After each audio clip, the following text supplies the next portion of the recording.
Hey everyone, I'm here with Elisa Hawkinson, author of Calming Your Chaos, and she was just telling me about this really cool idea which I've never done before and I'm curious about. So I've got a couple questions. Are you ready? Okay, I'm ready. Okay, so what is a gifting party? It's just a wonderful way to give away things that you're going to move out of your home, if that you would take to a thrift store or a garage sale. But it's a way of, the first layer is gifting to all your family and friends and their people that they know and love. So when do you know you're ready for a gifting party? When you have the consciousness to knowing you have too much stuff and you want to just get it down to what's manageable, what you use and what you need. And then I'm often asked by folks over 50, they're worried about their elder parents and all the stuff they have. And I said, you know what? The thing your mom really wants the most is time with you. So what if you would spend a weekend a month with your mom, have her tell you stories, the story about a certain dish or a knick-knack that they've had forever, but they just have this mass accumulation, and you're just knowing someday you're going to have to deal with it, and you don't want to. It's like, okay, Mom, I just want to have this adult conversation with you. It's not the easiest. I don't want to talk to you about stopping driving or putting you in a nursing home or whatever horrific thing you're worried about, but this is the beginning of our final years. It's a hard thing to say, but you have to put on your adult cap. So how do you, do you just call your family, your aunts, uncles, and cousins, and the people you love that are close? Or how do you know who to bring to your gifting party? Yeah. Well, if you're part of a women's group at church or in the community, you just invite everyone over that you can fit in. So say you can have 20 people over and serve your favorite adult beverage. Let them know that you're going to be gifting your items. Yeah.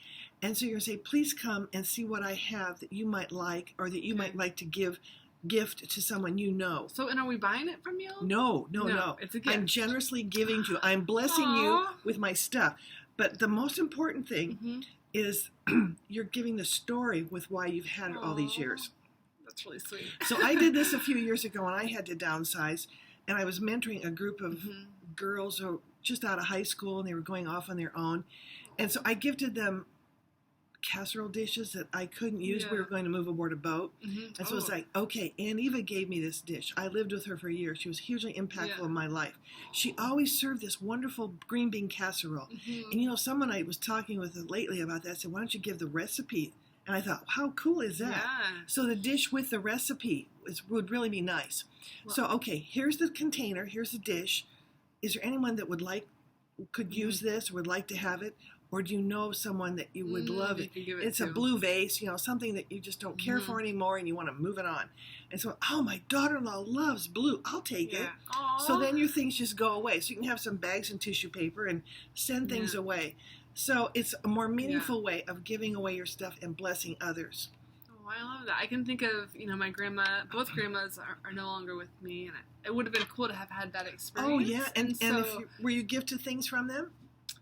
Not from them personally, right? Like they weren't alive still when I received things, so it wasn't. So that's why it's hard. It's a new concept, a gifting party. I mean, it's really there's more meaning behind it. So I was gifted a lot of things from my grandparents, but it was at Christmas time after they had passed. My mom just had a big box here. Girls, take what you want. I was like, what was the story behind it? Why did you have this? It just makes it a lot more fun and meaningful. So when I have things in my home, it's what I love, what I use, what I need. And if it doesn't fit those criteria, it has to be need, love, beautiful. You have a beautiful home. Oh, thank you. So it's what I need and what I use mostly. That's and great. What's lovely. I can have a few lovely things, but I don't have everything that's lovely. Okay. So do you have a challenge for viewers to set up their own gifting party? Yeah. If you are ready to downsize a bit, get things more manageable. The average home has over 300,000 items. How many sets of dishes do you have? How many things do you have you haven't touched in a year, 2 or 3, 5? Are you still having huge dinner parties? Do you need all those dishes? Do you really need duplicates of all those pots and pans? So I really try to think about who can I bless with my stuff. There are so many women coming out of women's shelters that need a set of dishes. They need towels. They need bedding. So just give and gift generously. Yeah. So that's our challenge to you. Set up your first gifting party and then let us know how it goes. And you have questions, reach out to Lisa or I, and we'll try to cheer you on through it. And break through that adult conversation.